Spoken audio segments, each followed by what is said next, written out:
इसको हम बोलते हैं फीना हाइपरफीना एरिया। ये हम कान के ठीक ऊपर इस हिस्से में यहाँ पे रख के इसको नीचे की तरफ प्रेस करेंगे इस तरह से, ठीक है। पोजीशन देखिए मेरा, ओके। और जो दूसरा हाथ है वो C7T1 के ठीक पीछे रहेगा, ना कि ऊपर ना कि आगे, ठीक पीछे, ठीक है। पैर को इक्वली ओपन करना है ताकि आप उसके सिर के इक्वल में आ सके। बॉडी का वेट उसके ऊपर, आपने अगर इस तरह से किया तो आपका हाथ डायगोनल जा रहा है, तो जो फोर्स अप्लाई होगा वो इस तरफ से होगा, ना कि हॉरिजॉन्टल।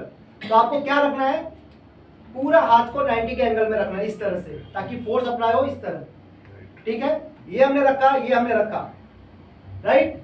अब हल्का सा थ्रस्ट देना है दोनों हाथों से इक्वली, ओके।